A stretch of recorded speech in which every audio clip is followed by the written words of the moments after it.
replaced.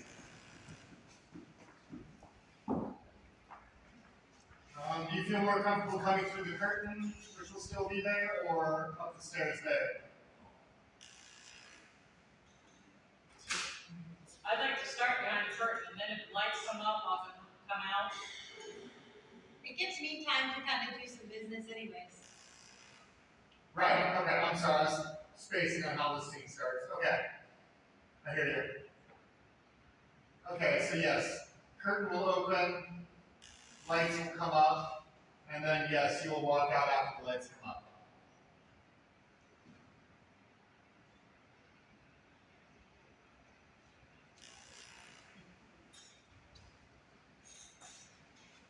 Oh, I'm not there for a demo anyway. I'm sorry.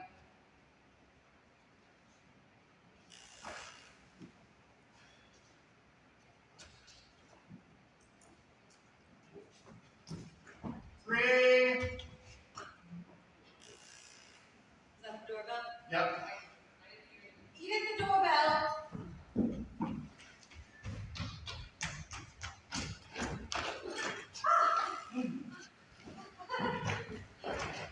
Madam Markov.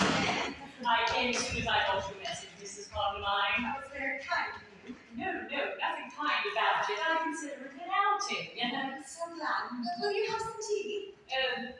China or Indian? China. Good. I never touch the other. It upsets my vibrations. Do you have a seat? Oh. You know, I find this room to be very interesting. Very interesting indeed. I noticed it the other night. I'm not entirely surprised. Have you ever been to Cowden Manor? No, I'm afraid I haven't. It's very interesting too. Strikes you like a blow between the eyes, longing to walk into the drawing room. Oh, 2 lumps of sugar, please, and no milk at all. I'm profoundly disturbed, Madam Markov. I want your help. No, I thought so. What's in these sandwiches? Cucumber. Oh, couldn't be better. Fire away. Well, it's most difficult to explain. It's so fantastic. Oh, facts first, explanation afterwards. Oh no, the facts are what are so fantastic. Facts very often are. Take creative talent, for instance. Look at Shakespeare, Michelangelo. How do you account for Mozart? Snatching sounds out of the air and putting them to paper when he was practically a baby. Facts, plain facts.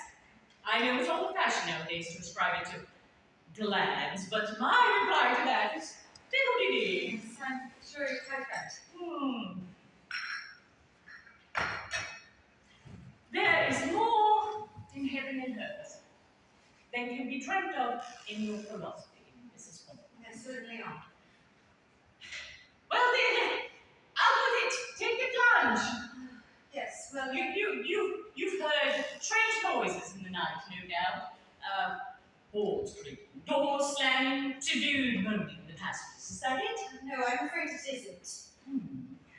No sudden gust of cold wind, I hope. No, it's worse than that. Oh, well, I'm all attention. Well, it sounds idiotic, but the other night, during the seance, something happened. Oh, yes, I knew it. It's probably a poltergeist. They're very cunning, you know. They sometimes lie doggo for days. You know that my husband was married before. Oh, yes, I have heard it mentioned. His first wife, Elvira, died comparatively young. Where? Here, in the house, in this very room. Oh, I'm beginning to see daylight. Oh, and she was convalescing after pneumonia, and she started to laugh helplessly at a BBC musical program and died of a heart attack. Oh, and she materialized the other evening after I'd gone. Oh, No, he was my husband. oh, splendid, splendid. Oh, well, this is just tremendous. Yes, but please, sit down again, Madam Markov. What? How can anyone sit at a time like this? This is just too splendid. What? I haven't had such success since the Sutherland case. Oh, yes,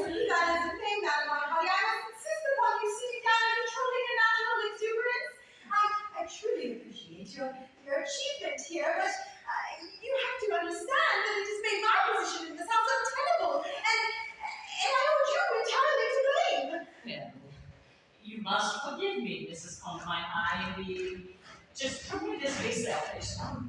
How can I help? Well, how? By sitting about immediately to where she came from, of I'm course. afraid that is easier said than done. You mean to tell me that she's liable to stay here indefinitely in this house? Well, it's hard to say. It really largely depends on her, I'm Oh, afraid. my dear Mademoiselle Party. Where is she now? My husband has driven her into Folkestone. Apparently she was anxious to see an old friend grand.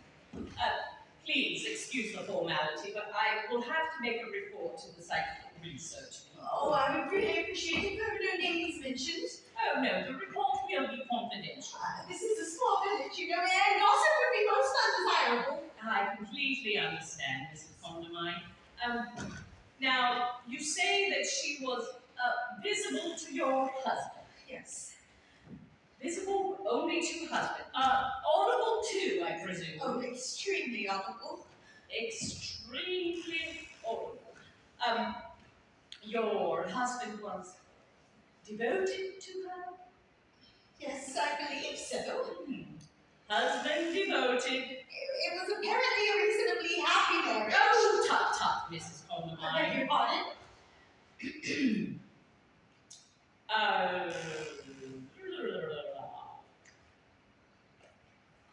If you're wondering, it was about 7 years ago when she passed. 7 years ago when she passed. Okay.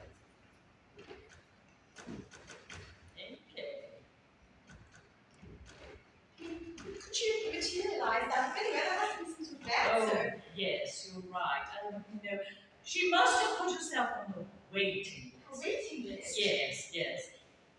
She would have gotten beyond the materialization stage at this point.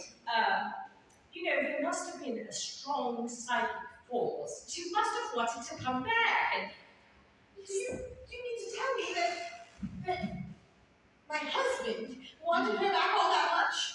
well, possibly. Or it could have been her own determination.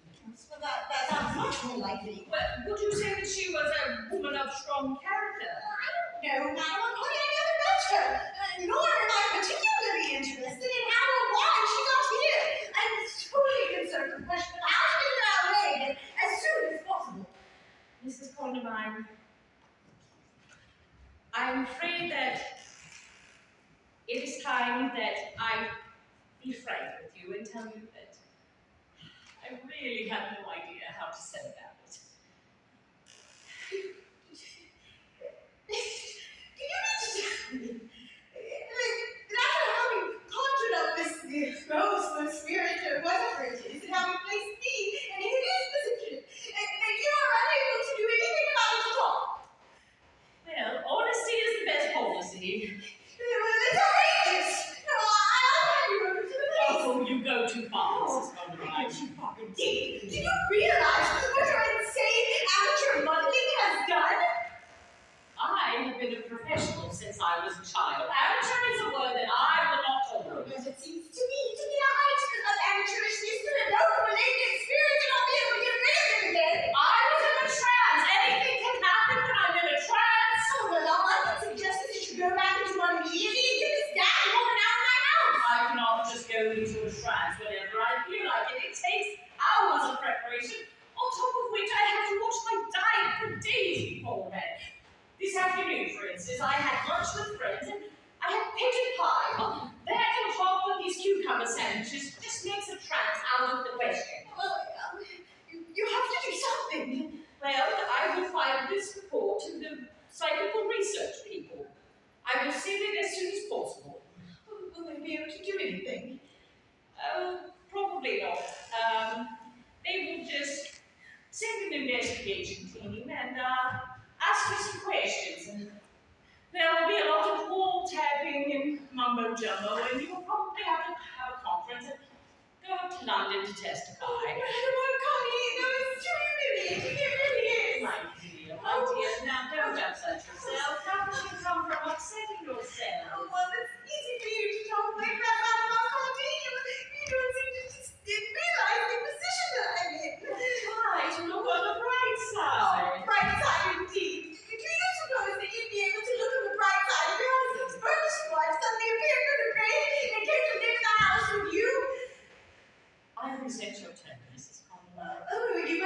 decidedly don't have any right to. You're entirely to blame for this whole horrible situation. Might I remind you that I came here the other night on your own invitation? On my husband's invitation. I was asked to go into a trance and to make contact with the other side. I did what I was asked to do.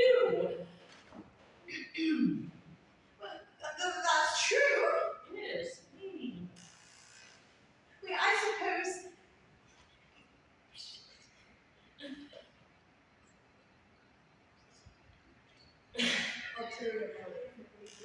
Yes, I knew. I had no way of knowing there was any ulterior motive wrapped up in it. Ulterior motive? Yes. Well, obviously your husband was eager to get in touch with his first wife. Had I known that, I naturally would have talked to you beforehand. After all, noblesse oblige. Well, he had no plan in getting in touch with anyone.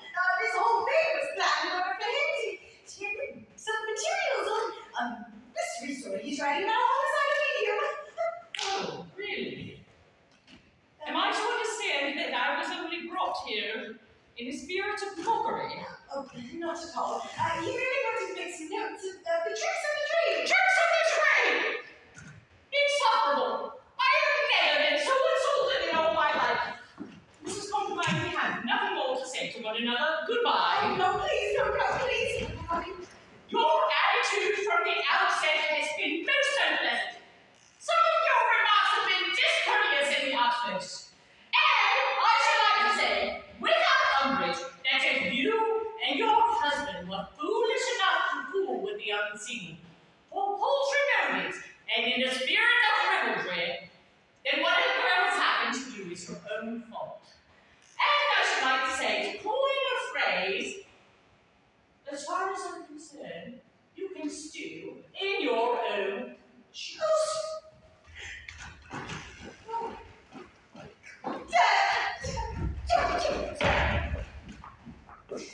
What was Madame McCarthy doing here? She came to tea. Did you invite her? Of course I did. Well, you didn't tell me you were going to invite her. Oh, you didn't tell me you were going to invite Elvira to live with us. But I didn't. Oh, yes, you did, darling. I was just subconscious. What was your girl so cross about? I told her the truth about why we invited you here the other night. That was quite unnecessary and most unkind. She needed talking down a bit. She was blowing herself out like a counter pigeon.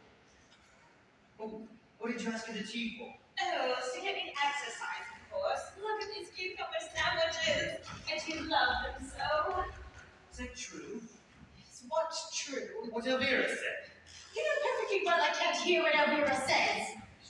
She said that you invited Madame McCarthy here to get her exercise. Is that true? We may have discussed the possibilities. Oh, there's a snake in the grass for You you. have no right doing that without consulting me. No, I have every right. This situation is absolutely impossible, and you know it. I mean, it is a different situation, but I can't see any reason why we shouldn't have a jolly time with her. Just if you could try to just be a little more friendly with Elvira, I'm sure you would have a jolly time. No, I have no wish to have a jolly time with Elvira. She's certainly bad. But I can't see why. You must not be so callous, Elvira. I was never bad-tempered, was I, darling? I am very beastly to me. I was never beastly. Where is Elvira now? She's in a chair by the table. Elvira? I shall have to call you Elvira, shan't I? I can very well go on calling you Mrs. Condamine now, can I? You don't sound too silly. Oh, I don't see why it does. Say anything? She just said that she would like nothing more. I didn't really ask it, Charles. I worship you. I wish to be honest with you, Elvira. Oh, bunch of your hats, boys. I admit, I did ask Madame McCarthy here if you were giving you exercise, but